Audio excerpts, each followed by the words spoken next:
యువనేత ఐటీ శాఖ మంత్రి నారా లోకేష్ మరో సంచలన నిర్ణయం తీసుకున్నారు. మంగళగిరిలో ప్రజా దర్బార్ కార్యక్రమాన్ని ఏర్పాటు చేశారు. ఉండవల్లిలోని తన నివాసంలో లోకేష్ స్థానిక ప్రజలను కలిసి వారి సమస్యలను అడిగి తెలుసుకుంటున్నారు. గత 5 ఏళ్లు ప్రతిపక్షంలో ఉన్న సమయంలోనూ సేవా కార్యక్రమాలు కొనసాగించారు. మొన్నటి ఎన్నికల ప్రచారంలో ప్రజల కోసం ఎప్పుడూ తమ ఇంటి ద్వారాలు తెరిచే ఉంటాయని లోకేష్ అన్నారు. దీనిలో భాగంగానే బాధ్యతలు చేపట్టిన మర్నాడే ప్రజా దర్బార్ నిర్వహించారు.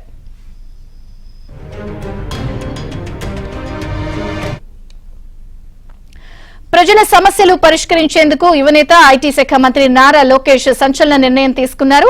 ప్రజా దర్బార్ కార్యక్రమాన్ని ఏర్పాటు చేశారు. మరిన్ని వివరాలు ఏపీ బ్యూరో చీఫ్ రామారావు అడిగి తెలుసుకుందాం. రామారావు. విజయ చంద్రిక టీడీపీ జాతీయ ప్రధాన కార్యదర్శి, మంగళగిరి ఎమ్మెల్యే, రాష్ట్ర మంత్రి నారా లోకేష్ ఈ రోజు ప్రజా దర్బార్ నిర్వహించారు. ప్రజా దర్బార్ లో ప్రధానంగా మంగళగిరి నియోజకవర్గానికి సంబంధించిన ప్రజల సమస్యలను పరిష్కరించాలి అని చెప్పి వాళ్ళకి ఉన్న విజ్ఞప్తులను తీసుకోవటమే కాకుండా వాటిని వెంటనే పరిష్కరించాలి అని చెప్పి కూడా అధికారులకు తగిన ఆదేశాలు జారీ చేస్తున్నారు. ఇటీవల ఎన్నికల్లో రికార్డు స్థాయి మెజార్టీతో ఘన విజయం సాధించిన తర్వాత లోకేష్ తన నియోజకవర్గ ప్రజలకు ఎప్పుడు అందుబాటులో ఉంటాను అని చెప్పి తన ఇంటిని గేట్లు ఎప్పుడు తెరిచే ఉంటాయి అని చెప్పి కూడా ప్రకటించారు. ఎవరు కూడా అది ముఖ్యమంత్రి గారి నివాసం అక్కడికి వచ్చేందుకు భయపడాల్సిన అవసరం లేదు. మంగళగిరి నియోజకవర్గ ప్రజలకు మాత్రం గేట్లు ఎప్పుడే తెరిచే ఉంటాయి అని కూడా ఆయన ప్రకటించారు. ఈ ప్రకటన తర్వాత ఈ రోజు ఆయన శాసనసభ్యుడిగా ఎన్నికై నిన్న మంత్రివర్గంలో మంత్రిగా ప్రమాణ స్వీకారం చేసి ఆ తర్వాత పోర్ట్ఫోలియోలు కూడా ప్రకటించిన తర్వాత ఆయన ఈ రోజు నుంచే మళ్ళా సరికొత్త ఒరవడికి శ్రీకారం చుట్టారు. నియోజకవర్గ ప్రజలు ఎదుర్కొంటున్న సమస్యలను నేరుగా తెలుసుకునేందుకు ఆయన ప్రజా దర్బార్ కార్యక్రమాన్ని ఏర్పాటు చేశారు. శనివారం ఉదయం 8 గంటల నుంచి ఉండవల్లిలో తన నివాసంలో లోకేష్ స్థానికంగా ఉన్న ప్రజలందరినీ కలుసుకొని సమస్యలను తెలుసుకున్నారు. నియోజకవర్గ ప్రజలు తమ దృష్టికి తీసుకొచ్చే సమస్యలను ఎప్పటికప్పుడు పరిష్కరించడానికి వీలుగా ఒక యంత్రాంగాన్ని కూడా ఆయన ఏర్పాటు చేశారు.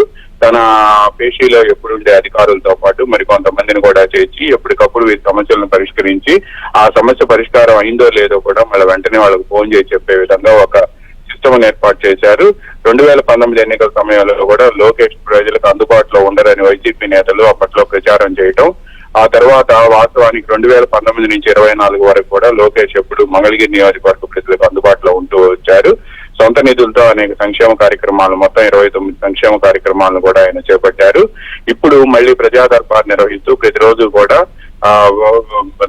తనకు ఉండవల్లిలోను అదేవిధంగా మంగళగిరి, అమరావతిలో ఉన్న సమయంలో ప్రతిరోజు కూడా ప్రజలు వచ్చి తనను కలుసుకోవచ్చని, లేని పక్షంలో తన కార్యాలయంలో కూడా వచ్చి కలుసుకుంటే ఆ సమస్య పరిష్కారం అయ్యేందుకు నిబంధనల ప్రకారం అందరూ కృషి చేస్తారు అని కూడా లోకేష్ ప్రజలకు హామీ ఇచ్చారు. లోకేష్ ఈ ప్రజా దర్బార్ ప్రారంభించారు అని తెలుసుకున్న వెంటనే మంగళగిరి నియోజకవర్గంలోని వివిధ గ్రామాల నుంచి ప్రజలు వచ్చి ఈ రోజు ఆయనకి సమస్యలు విన్నవించడమే కాకుండా ఆ సమస్యల పరిష్కారానికి కూడా ఆయన వెంటనే చొరవ చూపించడంతో పాటు అధికారులకు కూడా అక్కడికక్కడే ఫోన్ చేసి నిబంధనల ప్రకారం ఉంటే తక్షణమే ఆ సమస్యను పరిష్కరించాలి అని చెప్పి లోకేష్ వాళ్ళకి ఆదేశాలు ఇవ్వడం పట్ల స్థానికంగా మంగళగిరి నియోజకవర్గం నుంచి సమస్యల పరిష్కారం కోసం వచ్చిన ప్రజలు హర్షాతిరేకాలు వ్యక్తం చేశారు. విజయ్.